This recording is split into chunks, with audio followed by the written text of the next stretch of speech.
Today on the Family Answer Man, we're answering your questions about anger and dealing with anger from a biblical worldview on the Family Answer Man program. This is David Orges, and I am here with Dr. Mark Crosby, the Family Answer Man himself. Now, our time today is designed to answer questions commonly asked in both the counseling and church settings. And our goal is to answer general questions from a biblical worldview through the lens of our collective years of experience and education to help you, our listeners, have a stronger, healthier, and happier family. Now, today we want to thank the incredible people at Days Smokehouse and Specialty Meats and Winter's Air for underwriting today's show. Winter's Air is located in Denham Springs and services the Denham Springs and surrounding areas. And Days Smokehouse is located at 35770 LA Highway 16 in Denham Springs. Now, our show is not a therapy session. This is not specific advice to your situation, but mental health is a very serious issue, and family dynamics can be and often are very complicated. So, for in-depth answers to your questions, we encourage you to seek professional counsel specific to your unique circumstances. We hope that this episode of the Family Answer Man will encourage you and inspire you to make changes that will lead to a stronger, healthier, happier family.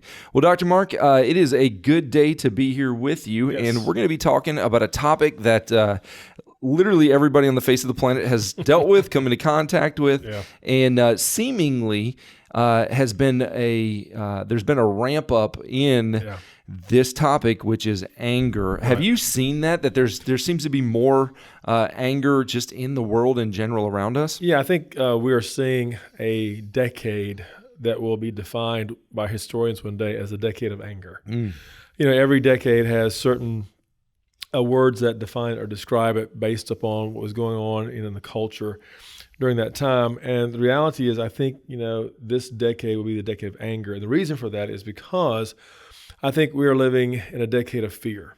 And fear, I will argue, is one of the triggers that causes anger in people.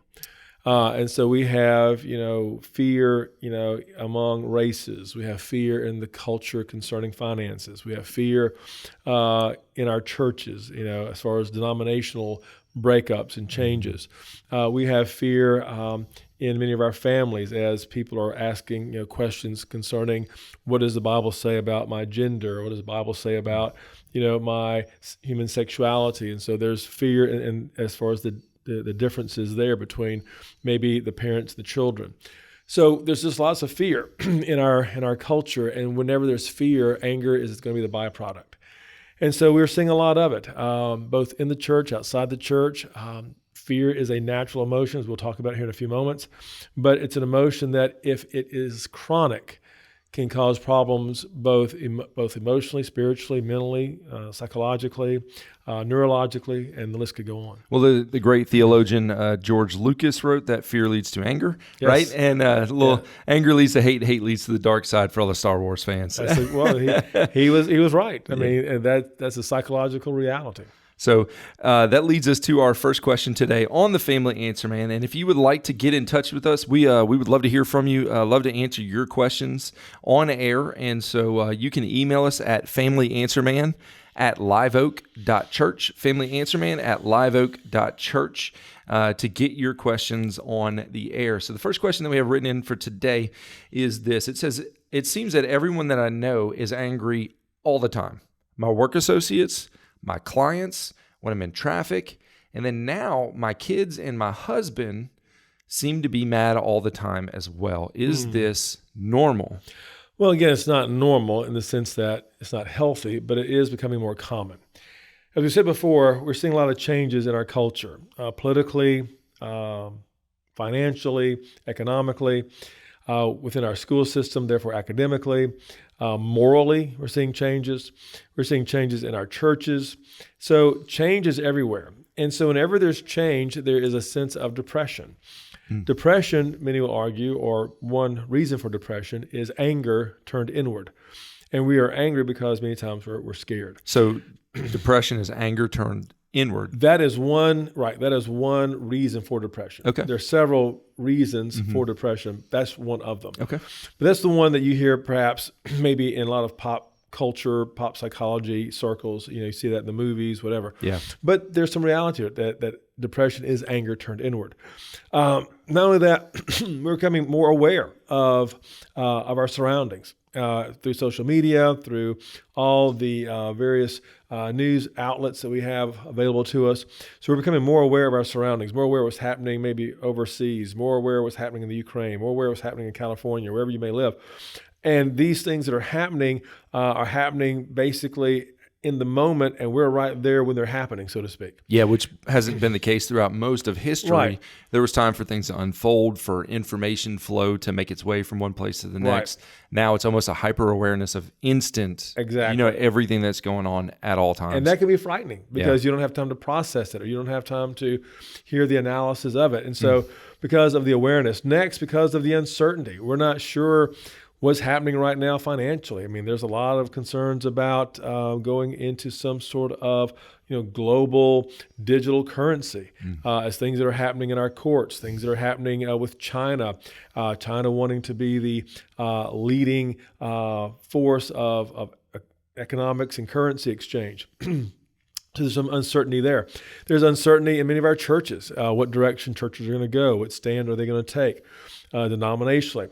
So because of this uncertainty, there's a great deal of insecurity. Yeah. And whenever you're insecure, you become unstable. And so this instability, this insecurity, again, creates this fear. There's a lack of attachment in many of our families, in many of our churches, where, who are we connected to? Who can we count on? Who are the leaders that we look up to? Is there anyone that we can trust in leadership? Right. And so all of these things create this atmosphere of insecurity and fear. And the natural response whenever you're afraid is anger. Why is that the natural response? Well, first of all, because it's a natural emotion. Okay. And because, again, anger helps us to realize that something's not right, that we have to provide, we have to protect, we have to prevent something. And so, again, when people ask, what is anger? I will begin by saying it's a natural emotion. It's not a sin to be angry. A lot of parents try to make that case to their kids, But the reality is it's not a sin to be angry. The Bible says, as a matter of fact, be angry. Right. So if anybody out there wants to know, can I do what the Bible says? Well, there you are.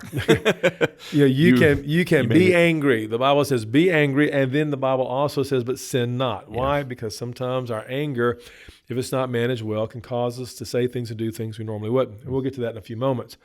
But anger again, is something we all experience. But what anger does do is it does alter brain chemistry. Because when you're afraid and you are sensing that something is about to happen that could be dangerous to you, hormones are released, your heart starts beating faster, the neurons in your brain start firing quicker.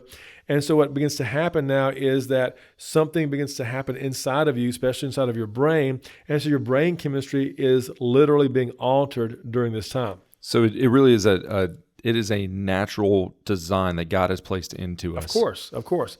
And it protects us, and it prevents things, and it helps us to even provide in some situations. So many times what happens is, though, our anger will take over. And when our anger takes over, what is rational and reasonable and right, then we say things we normally wouldn't say. We do things we normally wouldn't do.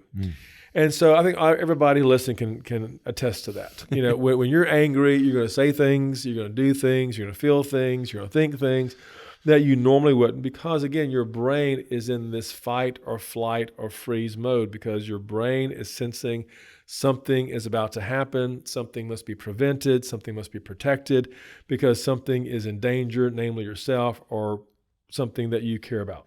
So if that's the case, and this is built into all of us, and that is a great picture of what actually happens when we are afraid, is that we go into this anger mode for, like you said, protection, prevention, provision.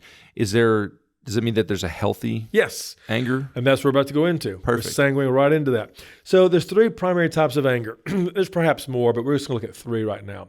But three primary types of anger. And the first one that you just mentioned, there is such a thing as a healthy anger. Some people call this a righteous indignation. Ooh, that sounds a lot cooler. Yeah. Righteous indignation. Yeah, so there is a healthy anger, and this anger occurs, again, when something important, something sacred, something personal, something defenseless is being attacked, abused, or abandoned.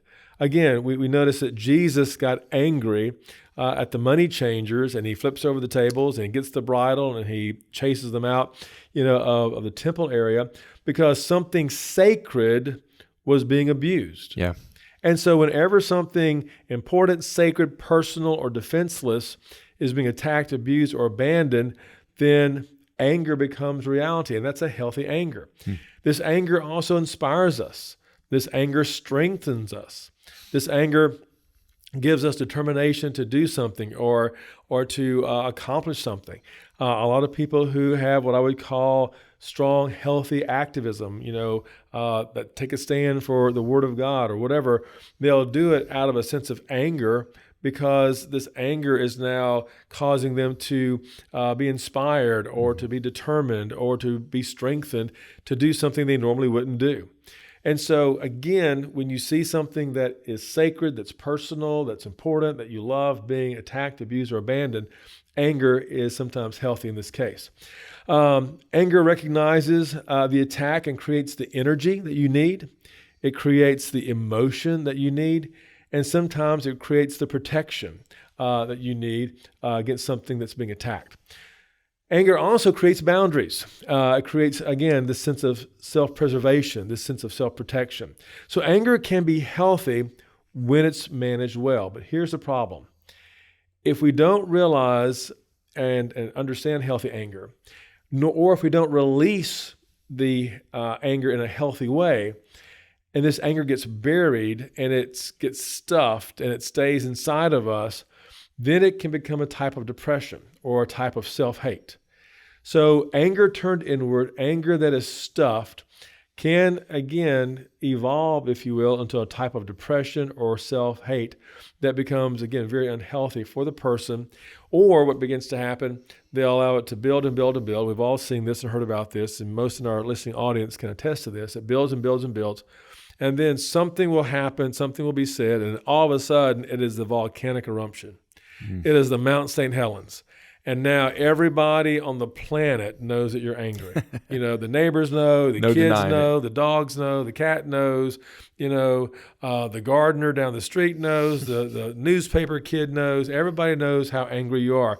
And then for some, they'll make it even worse, and they'll get on social media with their anger, and they start letting the world know just how angry they really are. And that's when I will argue it goes from a healthy anger to an unhealthy anger, which leads to type 2 anger. The type 2 type of anger is what is called cynical or the imbalanced anger. This is an anger that erupts in inappropriate ways. Again, certain things trigger this anger, and in most cases, it's unresolved problems.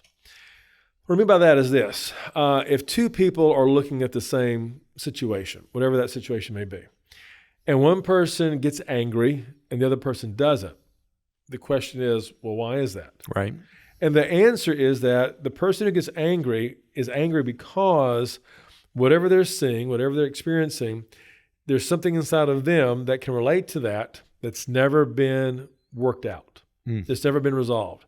And so if there's something or someone or a situation or a circumstance that really makes you angry, I'm not saying it's a bad thing, but what it generally means is you have never worked it out. So it can almost be an indicator, a marker for us to recognize, exactly. Hey, I'm feeling this. This does seem really intense in this situation. I may need to do some self-evaluation. Because again, obviously it's triggered something inside of you that scares you. Yeah. It triggers something inside of you that worries you. It triggers something inside of you that feels like I need some self-protection, some self-preservation here. So again, anger is something that for many people is an unresolved problem. Anger then goes towards people who don't deserve it. So this second type of anger, this cynical or imbalanced anger, goes towards people who don't deserve it. In other words, you start yelling at your wife or your husband or your kids, or you start kicking the dog, or you kick the cat, or you kick the trash can, or whatever. Yeah. None of these people did you anything. None of these people, were actually the ones who did the wrong, but they're the ones who are catching it. And so what happens is the people that you love the most sometimes are getting your anger, though they don't deserve it. But the problem is this: in that moment, it feels good. Why? Because you're releasing some anger. You're releasing that anger that you have been holding on to that's been stuffed way down deep inside. Yeah, so that, I mean, it talked about the way God designed us and then how God has provided for us. And like you said, being angry is not a sin. Letting that out and processing that and managing it well is what we're called to do as followers of Christ. And so we're also, because we have the capacity to be angry, also have the capacity and the responsibility to process and let those things out. Which is one reason why the Bible says, don't let the sun go down on your anger. Oh, Don't let the sun go down on your anger, because if you do let the sun go down on your anger, that means you're stuffing it, and that means you are keeping it within, and the more you do that, the more you're setting yourself up for that proverbial time bomb. And so again, as you release that anger, it feels good for the moment, but it does cause collateral damage. yeah, which does not feel good. Which is not a good thing. That's why then your kids start, fearing you, and your wife or your husband wants to be, in another room, or you lost, the sale because the client saw you as being, unstable or whatever it may be. And so again, but you see this type of anger in people who are not self-aware, and you see this type of anger in people who have little self-control. So what I mean by that is they're not self-aware of what their anger is doing. They're not self-aware of how much collateral damage they're causing. They have very little self-control over their anger. All they know is it feels good when I yell and scream and jump up and down and throw a tantrum and cuss and fuss and say all these things. It feels good. And so they're not self-aware of what their anger is doing, and they have very little self-control. Again, people who are intoxicated, have this problem. They display this outburst of repressed anger because their inhibitions are now minimal because of the substance. People who are grieving. Anger is a part of the grieving process. Yeah. People who struggle with grief, part of the grieving process is struggling with anger. You become angry with yourself. Maybe you could have done something differently. You become angry with the doctors. Some get angry with God. Okay, some get angry with other individuals, other professionals. People get angry with the pastor. Why weren't you there? Why didn't you pray harder? Why didn't you, know this? Why didn't you call us? The list goes on. People who are struggling with guilt struggle with anger. They have this self-loathing of what they said or didn't say or could have done. And so again, this is why working through the grief, forgiving yourself and forgiving others is so important in helping to deal with the anger. Go ahead. No, well, I was just to say, a lot of those things, again, talking about the guilt, talking about depression, talking about grief, some of the self-loathing, those are all personal internal struggles that we have that if they're not processed are leading to what you talked about at the very beginning of your answer to the question for, Family Answer Man, is that we're looking for and we need security. We need attachment. Those are all the things that challenge those. Right.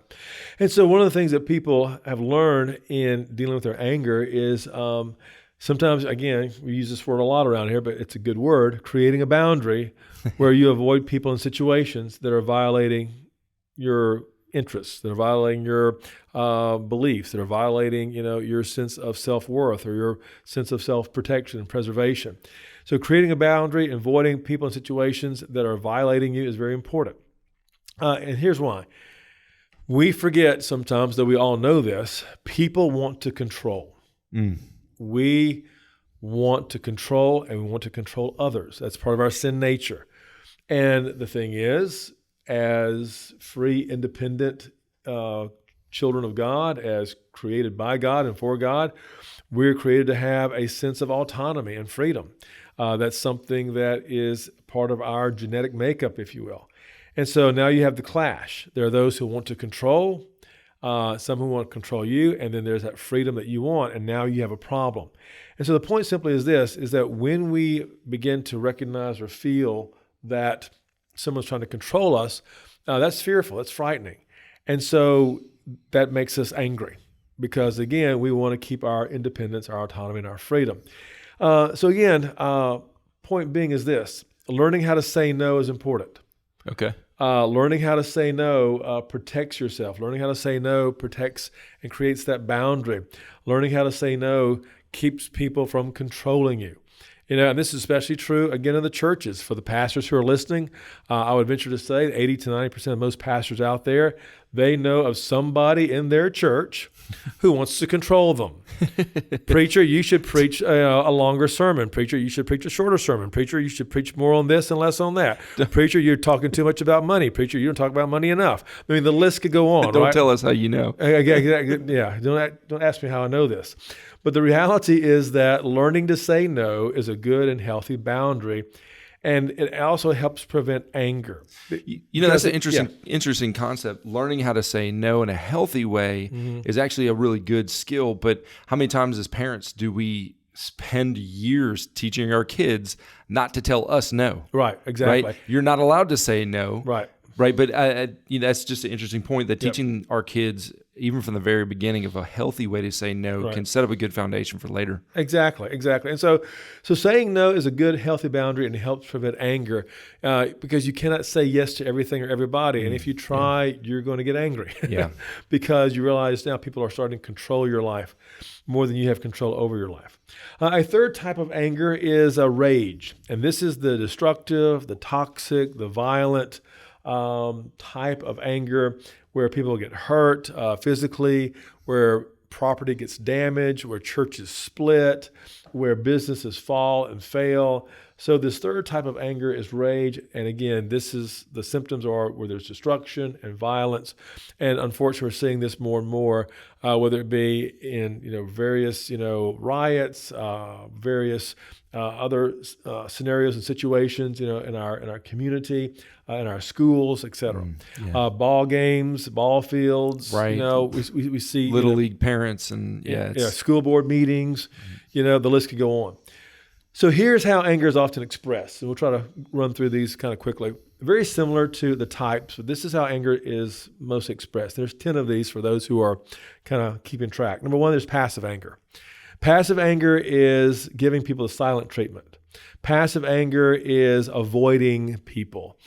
Passive anger is bottling it all up and then, a year later exploding. But that's that passive anger. Number two is verbal anger, where you're yelling and you're attacking verbally and you're insulting and you're shifting blame. And so that's verbal anger. The third third way that anger is often expressed is physical anger. We just talked about that, where there's pushing and shoving and where there are, threats of violence and fighting. Fourthly, there's chronic anger that is stuck. In other words, a person has not processed their anger. Anger becomes their identity. Okay. As a matter of fact, they're even maybe addicted to the adrenaline rush that anger brings. And so they kind of like it. Wow. Because again, what's happening is that addiction has to do with chemistry. And so what's happening is when a person gets angry, all sorts of hormones are released. Adrenaline is released. Cortisol is released. Other hormones are released during this time of chronic anger. And for some people, that feels good. And so they stay in this chronic state of anger. They walk into a room and they're angry. They get into their car and they're angry and they drive, in an angry way. They speak to people and their spouse and their kids in an angry sort of way. And, everything about them is angry. And so this chronic anger is a reality.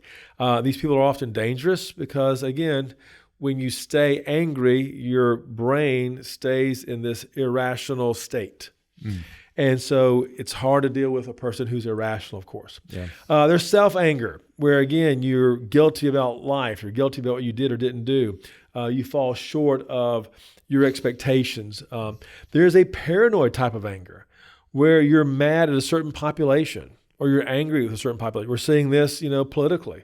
One side is angry with the other side. The other side is angry with the other side. And there is no compliment and there is no sense of, well, at least you did that right. Or, hey, I noticed that, y'all did this. Or, hey, good job in that area. No, because of the paranoid anger, I'm not going to find anything good about you or your population or your political stance or your particular, belief system. We see this in races. Racially, there's people who have this paranoid anger. And so no matter what your race does, that's good, I'm not going to acknowledge it or own it. And so this paranoid anger, you see this among churches. This denomination and that against that denomination. We do this and y'all do that. Well, I will never acknowledge that you did something right. And so there's this paranoid anger. Number 7, a vindictive and manipulative sort of anger, where you're plotting and planning to cause other people harm. Not only that, there's a constructive anger where you're cleaning and fixing and helping and building everything because you just have to release this, pent up anger, which is not a bad thing. If we could all just go ahead and just opt into that one all the time, it'd be good, right? Yeah, where you're planting shrubs and you're, uprooting, this, and you're, making a garden. Which usually happens, late at night or at bedtime. Exactly. We're going out and do gardening or mop the house, or I'm going to work on the truck at 2 a.m. or cut the grass. Yeah. So also there's a grieving anger where you are crying because of something that you're angry about that happened recently. You're showing emotion. And then, as we said before, there's anger turned inward, which would be called depression. Here are some warning signs of anger that you need to be mindful of. For those who are listening, if you have some of these warning signs, you may be struggling with anger. Number 1, if you're tense and uptight all the time, your muscles are tense, your neck is stiff all the time, you're just tense and uptight. Second of all, if you have these erratic thought processes about anger and people and fear and things going wrong, if you're depressed, if you're defensive, and if you're constantly living in a fight or flight mentality, I've got to fight someone or I have to run. I got to fight someone or I have to run. Some anger agitators. If you have difficult deadlines, in other words, every day is a deadline, or there's difficult people in your life. So pastors, once again, beware, because I know you have a deadline and I know there are difficult people in your life. Yeah. And so pastors, beware of the anger that you may be experiencing. If there's miscommunication, if there's criticism and contempt, if there's fatigue and pain in your life, these are all anger agitators. So again, some symptoms that you may be struggling with when it comes to anger is when you, again, have unresolved issues. Past topics still bother you. When you lose control. There's that scene in A Wonderful Life where George Bailey, has this, meltdown moment where he's kicking things and he's yelling at the kids, and all this. Ask yourself this: do relationships suffer because of your anger? Are you able to not forgive? If you're struggling with that. Are you angry almost every day? Do you self-medicate? If you find yourself self-medicating because of your anger. And do people often ask you what's wrong with you? What's wrong with you? Yeah. Real quickly, know your unresolved issues. Learn how to resolve them. Find a safe place when you feel angry. In other words, go into the shed, go into the patio, take a walk around the block. Find healthy ways to reduce the anger. Run, walk, pray, call someone, journal, and work it out. And when you've worked it out, then go back to the person that has caused some problems in your life and try to now have a more rational, reasonable interaction with them so that, again, you can think better, think more realistically and reasonably, and work out whatever problem that has occurred. I know there are so many things that we could talk about and so much that is encased in this topic, but I just want to say thank you for bringing that to us today so that we can all hopefully manage our anger in a healthier way. We want to thank again the people at Day Smokehouse and Winter's Air for underwriting today's show. And as a reminder, this is not a therapy session, but we are really glad that you are here with us. If you want to get in touch with us, you can email us at familyanswerman@liveoak.church.